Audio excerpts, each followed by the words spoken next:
And my question is, do you know what teleporting is, Dean? Because if you have wings, you're not teleporting. So then I figured we should answer what is teleporting. So this is lore.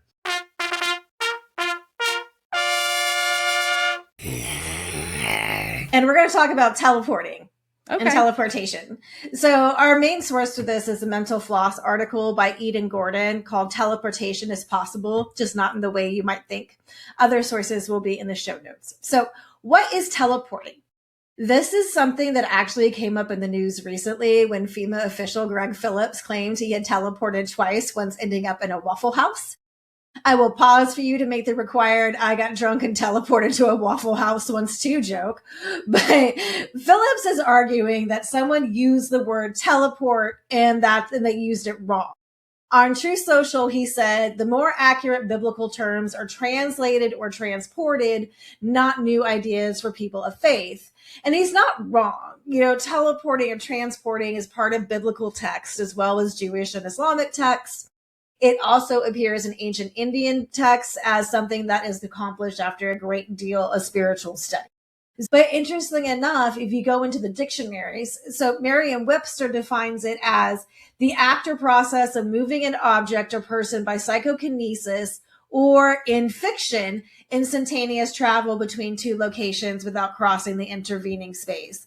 And then Cambridge says is the act of traveling by an imaginary, very fast form of transportation that uses special technology or special mental powers, or of causing someone or something to travel this way. So both dictionaries refuse to call teleportation real. I think that's really interesting that both of them are like, it's fiction, it's not real. But if you add the word quantum, then it becomes a different story, because quantum teleportation, according to scientists, is actually happening. It's very expensive and tiny, but it's happening. So, okay, to do this, we do need some more definitions. So if you didn't know, quantum just means the smallest indivisible unit of any physical property. So when you say quantum teleportation, it's about transferring the quantum state of a particle, like the state of a particle. So that's like its spin or its polarization, to another location. And this relies on what's called quantum entanglement.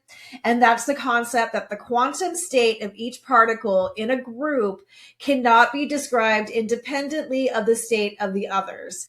So even when separated by a long distance, like billions of light years, one particle has information about the other, because you can't describe it without talking about the other one. Albert Einstein termed this spooky action at a distance. This connection then functions as a cosmic bridge, which enables a transfer of a physical state from one entangled particle to another. The first successful teleportation occurred almost 20 years ago, and that was in 1997. And I feel really old saying that was 20 years ago. So in Innsbruck, Austria, physicists teleported photons. Then in 2002, scientists in Australia teleported the quantum state of a laser beam. They got shown up in 2006. It just feels very competitive to me. I may have watched too much like Big Bang Theory, but I just feel like scientists are competing with each other. So in 2006, Danish scientists delivered information inside a laser beam to a group of atoms over a foot away using quantum teleportation. China said, "Hold my beer." And in 2012, they teleported a particle over 60 feet away. Then in 2017, went all out and transported information across hundreds of miles between a satellite in space and an Earth. By 2020, scientists discovered that you can transport electrons. And in 2024, a quantum state of light was teleported through a fiber optic cable inside internet traffic.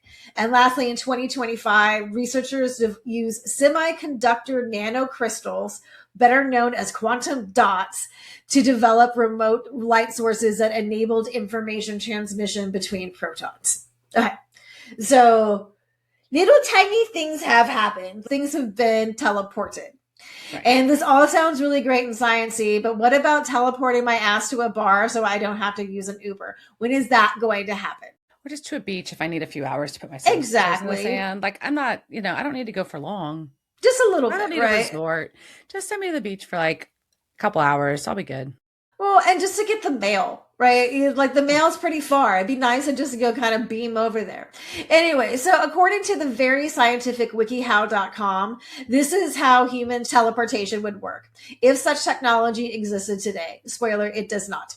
Okay, first, the person would have to be dematerialized and broken down into all their individual atoms.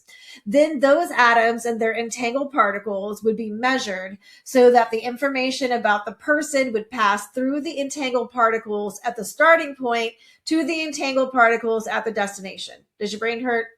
Didn't Willy Wonka do that? Yeah, it's kind of like the Willy Wonka idea. So the particles at the destination would be changed to recreate the human being, essentially creating a new person. And at present, there is no way to break down a human being into their individual atoms without like blowing them up into a billion pieces. But there's also no way to recreate a human out of those atoms if you could do it in the first place. But then it also raises the question, is that the same person? Like it's just a clone, right? Even if it's an atom by atom clone, it's not the same person, even with the same thoughts and feelings, right? Like, cause it's a recreation as a clone. Yeah. So that deep thought aside, as teleportation advances, we will probably see a quantum internet that allows for instantaneous encrypted messages over any distance. And I feel like that's going to be the next like really big use for this because it's something that everybody needs. This is a way you could really actually know if something was encrypted. That's true.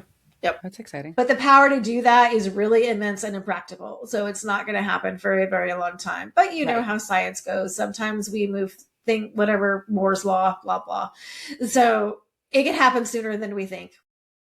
But I still feel like I'm not going to be beamed up anywhere in my lifetime, unfortunately. Damn it. Damn you scientists focusing on maybe all the at least wrong they things. can beam your mail to you instead. Maybe of they can beam my mail. Yeah, my mail getting beamed to me seems, and securely and encrypted, right? Yeah. And if they can like beam the junk mail directly into the fucking trash so I didn't have to deal with it anymore, and all the credit card things into a shredder. Yeah, that'd be cool. Okay, so those just be dematerialized. Okay, that's what I want. I want to be able to take all the credit card applications that you get sent and just dematerialize them. Yeah. You know how to shred them. All right. So that's teleportation. Well, we're not beaming to a Waffle House anytime soon.